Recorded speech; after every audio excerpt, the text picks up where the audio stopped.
समक्ष रखे हैं।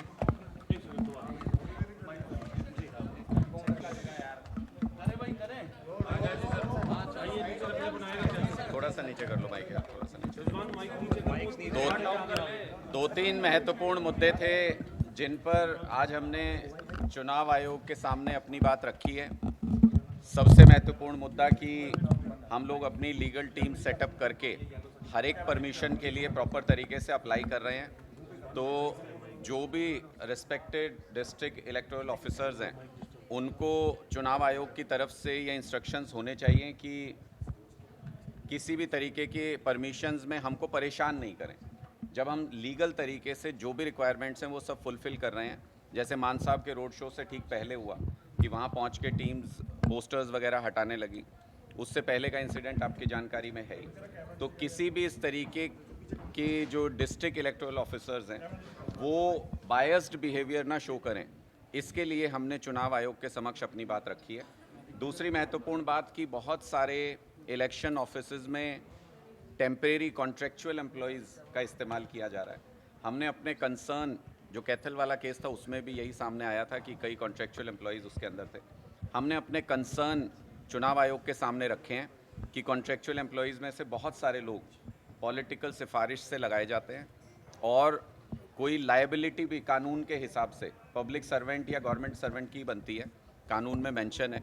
इसलिए चुनाव आयोग के दफ्तर में रेगुलर गवर्नमेंट एम्प्लॉयज़ का इस्तेमाल किया जाए, हमने ये सुझाव चुनाव आयोग को दिया है। हमने रिक्वेस्ट की है चुनाव आयोग से, और सीईओ साहब ने, अनुराग अग्रवाल जी ने बहुत ध्यान से हमारी बात सुनी भी और उन्होंने इसको एक जेन्युइन कंसर्न माना है और उन्होंने कहा है कि इस पे वो जो भी संबंधित विषय है उसके ऊपर वो कुछ ना कुछ एक्शन लेंगे, कार्रवाई करेंगे।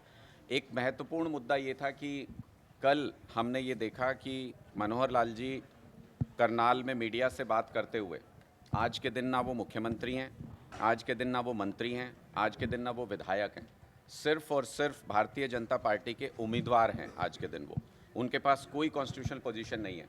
उसके बावजूद कल वो मीडिया से बात करते हुए एक सीएम की तरह बिहेव कर रहे थे। एक फेक सीएम, जैसे फिल्मों में दिखाया जाता है वैसे एक फेक सीएम बनने का प्रयास कर रहे थे। एक बहुत संजीदा विषय पर, बहुत गंभीर विषय पर, कनीना में जो बच्चों के साथ हादसा हुआ उसको लेकर सब लोगों की संवेदनाएं आहत हुई, सब लोगों की सोच में वो कल का मुद्दा था। लेकिन उसको लेकर मुख्यमंत्री, पूर्व मुख्यमंत्री मनोहर लाल जी आज के दिन में बीजेपी उम्मीदवार हैं करनाल से, वो जिस तरीके से इनसेंसिटिव तरीके से वो लगातार घोषणाएं कर रहे थे कि मुआवजा दिया जाएगा, डॉक्टर्स को ये कह दिया गया, इसकी जांच कराई जाएगी। क्या बीजेपी उम्मीदवार हरियाणा सरकार के अंदर ये सारे आदेश दे सकता है? और अगर बीजेपी उम्मीदवार ये सब नहीं कर सकता तो वो एक फेक सीएम की तरह पोस्चर क्यों कर रहे थे? क्या सिर्फ मीडिया में बने रहने के लिए या चुनावी फ़ायदे के लिए एक फेक सीएम की तरह वो अनाउंसमेंट्स कर सकते हैं? हमने इस शिकायत को चुनाव आयोग के सामने किया है कि इसके ऊपर उनके खिलाफ एक्शन लिया जाना चाहिए कि कैसे वो बिना किसी पद पर रहते हुए भी सरकार की तरफ से अनाउंसमेंट्स कर रहे हैं। इसको लेकर भी हमने चुनाव आयोग के सामने रखा है और दो तीन महत्वपूर्ण विषयों पर हमने चुनाव आयोग के सामने अपनी बात रखी है। हमको एश्योरेंस दिया गया है कि इस तरीके का बिहेवियर डिस्ट्रिक्ट इलेक्टोरल ऑफिसर्स की तरफ से भी फ्यूचर में देखने को नहीं मिलेगा और जो जितने भी महत्वपूर्ण मुद्दे हमने सुझाए हैं उनके ऊपर चुनाव आयोग विचार करेगा।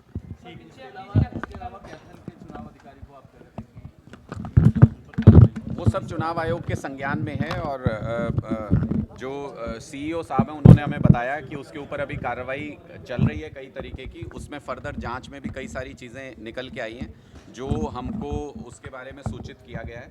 हमें लगता है कि वो मामला चुनाव आयोग के संज्ञान में है। हमने सिर्फ अपनी बात रखी है कि हमें किसी तरीके की परेशानी डिस्ट्रिक्ट इलेक्टोरल ऑफिसर्स की तरफ से पेश नहीं आनी चाहिए, क्योंकि हम सारी लीगल बाइंडिंग्स जो भी हैं उन सबको फॉलो कर रहे हैं। अपनी तरफ से जो भी काम पार्टी को करना चाहिए वो सारी परमिशंस के लिए हम रेगुलर अप्लाई कर रहे हैं। तो इसलिए हमारी तरफ से जब काम पूरा है तो चुनाव आयोग की तरफ से भी पार्टी के प्रचार में या बाकी किसी कार्य में नाहक अड़चन नहीं आनी चाहिए। जैसा कि कैथल और कुरुक्षेत्र में देखने को मिला, वो संज्ञान चुनाव आयोग ने लिया और उसके ऊपर कार्रवाई अभी भी जारी है।